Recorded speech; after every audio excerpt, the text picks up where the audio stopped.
Welcome to While We Were Distracted, the podcast where we explore topics that often get overshadowed in the rush of daily life. The mission for this conversation is unpacking a massive, honestly, a highly complex cybersecurity incident that just completely dominated the news cycle this week. Yeah, early March 2026 is going to be remembered for this one. Exactly.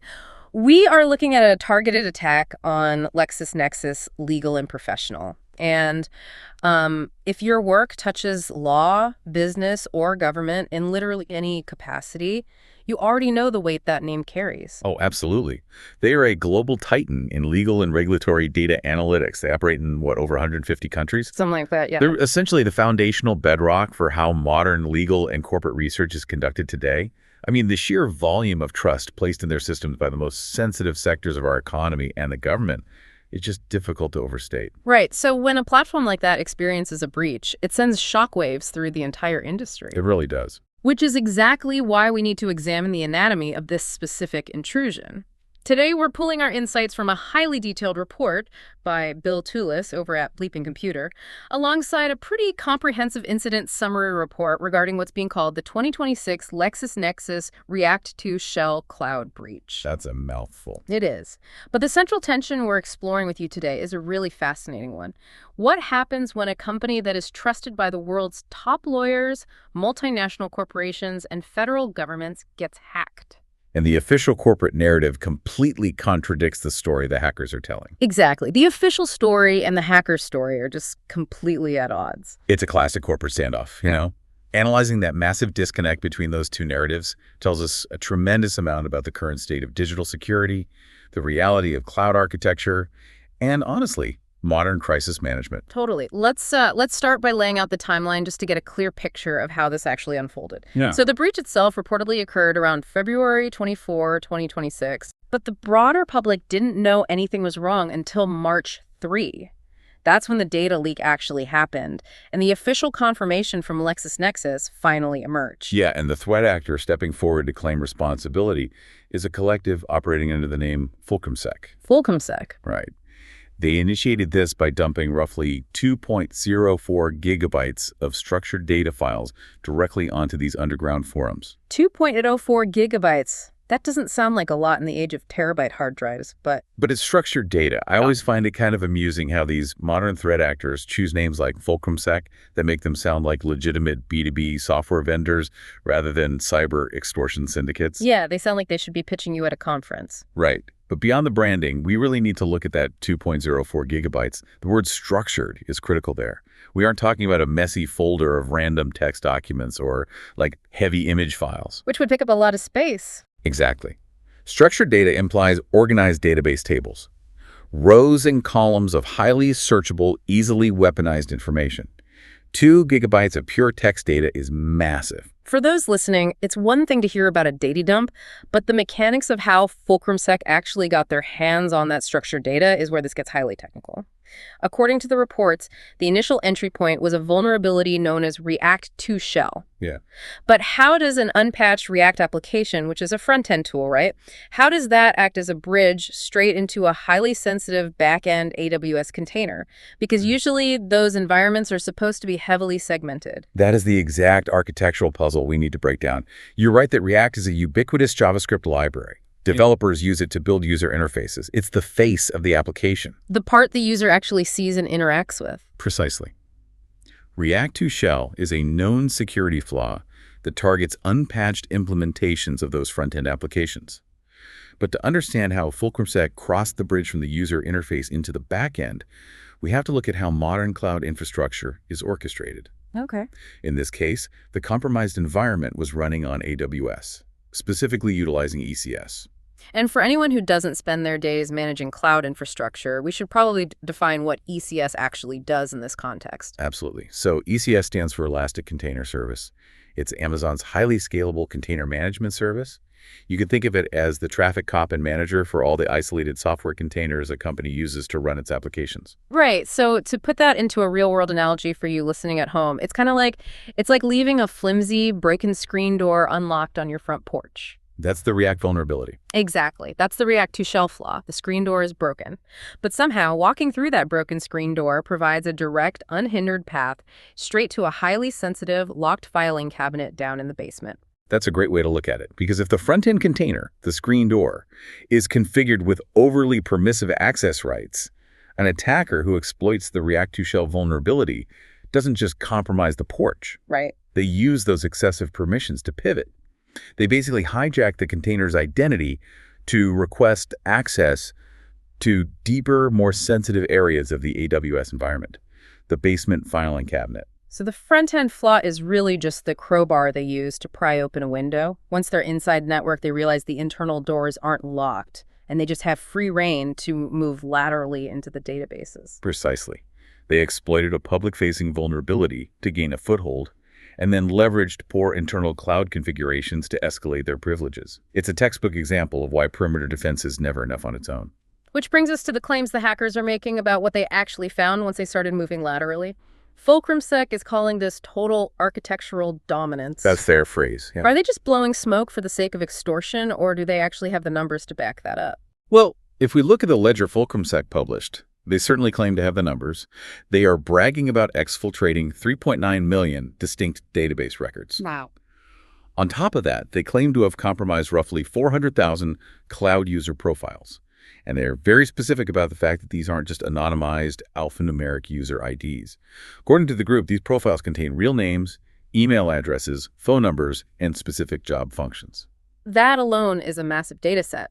But the technical claims they're making about the infrastructure go even deeper. They're talking about accessing 536 Redshift tables. Right. And over 430 VPC database tables. We hear these terms thrown around a lot in cloud computing, but let's translate that for the listener. What does it actually mean for a hacker to get into a Redshift table or map a VPC?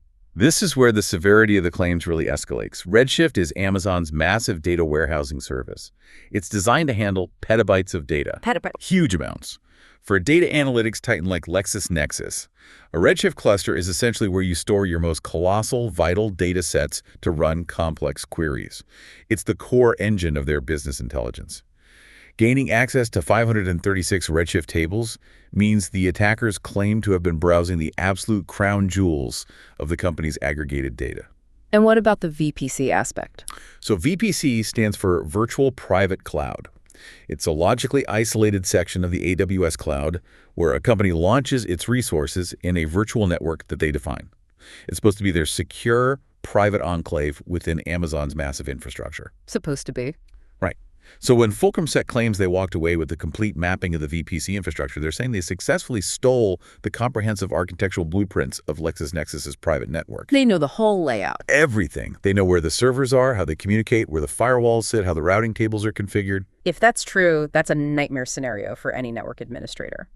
But here's the detail from the Bleeping Computer report that immediately caught my attention, especially considering the demographic that relies on this platform.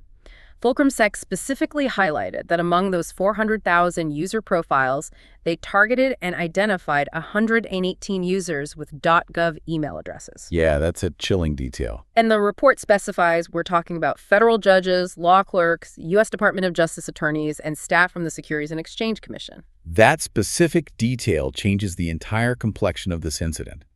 The type of research being conducted on a platform like LexisNexis by a federal judge, a DOJ prosecutor, or an SEC investigator is incredibly sensitive. It's basically a roadmap of what they're working on. Exactly. Their search queries, the specific case law they are pulling, the corporate records they're scrutinizing, all of that acts as a digital footprint of ongoing federal investigations or sealed court proceedings. If an adversary knows what an SEC attorney is researching, they potentially know which corporation is about to be hit with an enforcement action before it ever goes public.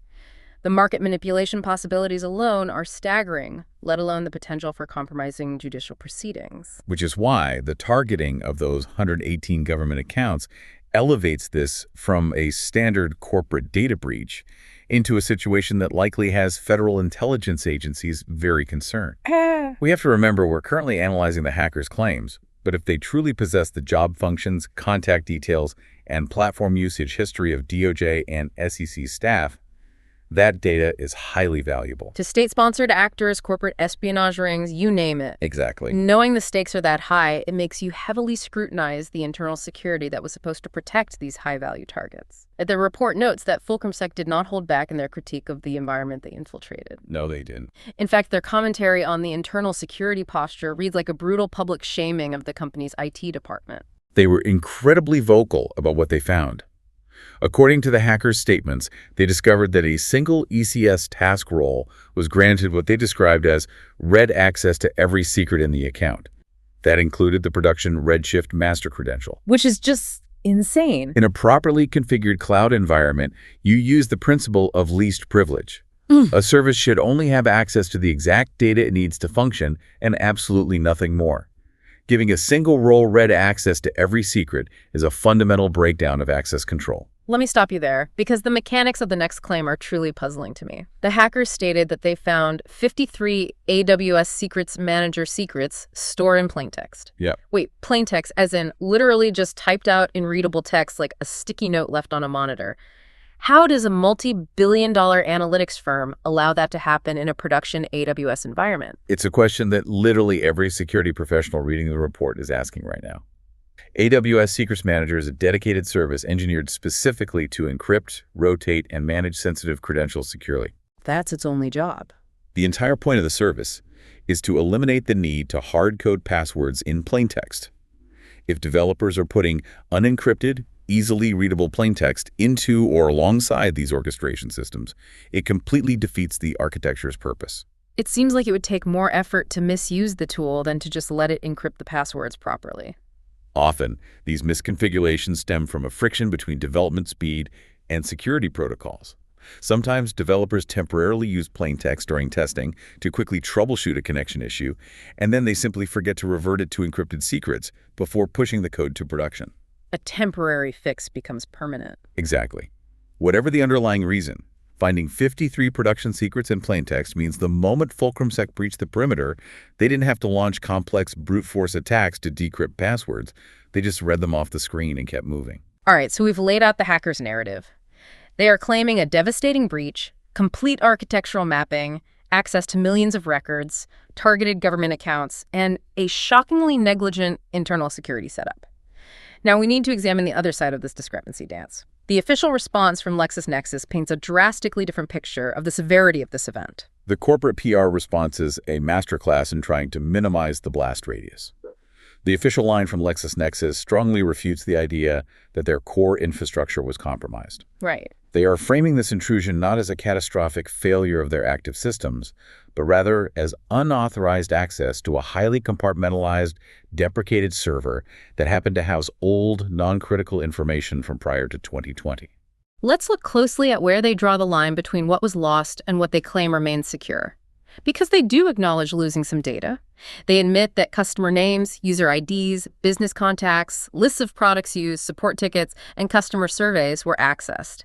And the report notes that those surveys include the IP addresses of 5,582 attorney respondents. That last detail about the IP addresses is significant. LexisNexis might categorize a 5-year-old customer survey as non-critical legacy data. However, linking a specific attorney to a specific IP address, along with their business contact details and user IDs, creates a perfectly tailored package for social engineering. Oh, wow. Yeah. Threat actors can use that information to craft highly convincing targeted phishing campaigns against those specific law firms. Yet LexisNexis is emphasizing to you, the public, and their massive client base, that the truly catastrophic data was never touched. They've stated clearly that there is absolutely no evidence that social security numbers, driver's licenses, financial information, active passwords, client contracts, or sensitive customer search queries were compromised. They're drawing a hard line. They're maintaining that their flagship products and active services remain completely secure. And this is where the standoff solidifies. You have hackers waving a 2.04 gigabyte flag, claiming they mapped the entire VPC and accessed the primary Redshift databases. And on the other side, the company is asserting that their modern perimeter held firm, and the attackers merely grazed an obsolete, isolated server that should have been decommissioned years ago. It makes you wonder how the interaction between the two parties played out behind closed doors before this hit the news cycle. According to the forum posts from FulcrumSec, they did attempt to reach out to the company initially. The hackers claim that LexisNexis decided not to work with us. Which is very specific phrasing. In the specific parlance of cyber extortion, saying a victim decided not to work with us is shorthand for a refusal to negotiate or pay a ransom. Threat actors usually prefer a quiet payout to a public leak because once the data is public, they lose their leverage. LexisNexis essentially slammed the door on any backroom negotiations to suppress the breach. Instead of paying, the company went strictly by the book. They immediately notified federal law enforcement.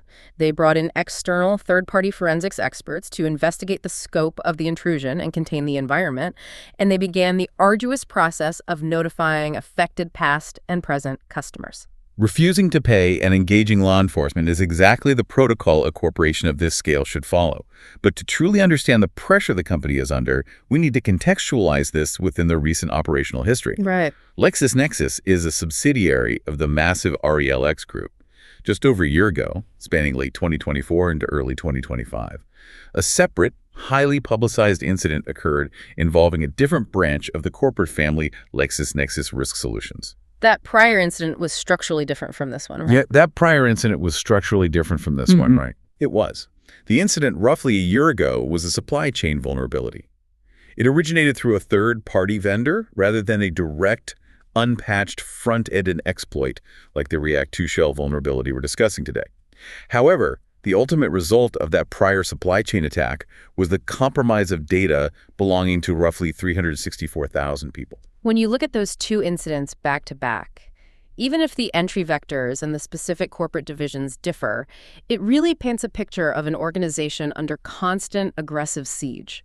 It highlights the immense difficulty of securing a sprawling global data ecosystem against adversaries who only need to find one single crack in the armor. Whether that crack is a third-party vendor or an unpatched React interface. Exactly. And that reality leads us to the most critical takeaway from this entire event, especially regarding how LexisNexis has chosen to defend themselves publicly. Let's talk about that takeaway, because the listener might be sitting there thinking, I'm not a federal judge, I'm not an SEC investigator, and I don't even have a LexisNexis account. How does this corporate standoff affect me? The reason you need to pay attention to this incident is what it reveals about the profound danger of data, gravity, and legacy data. LexisNexis's primary defense, their way of reassuring the market, is stating that the compromised data was old, dating back to before 2020. But in the world of cybersecurity, the age of the data does not neutralize the threat. It almost seems like they're treating the fact that it's old data as an exoneration, when in reality it raises a completely different set of questions about why a company is hoarding half-decade-old support tickets and customer surveys on an internet-connected cloud server in the first place. That is the concept of data gravity in action. In modern cloud architecture, storage is incredibly cheap. You can store terabytes of data for pennies.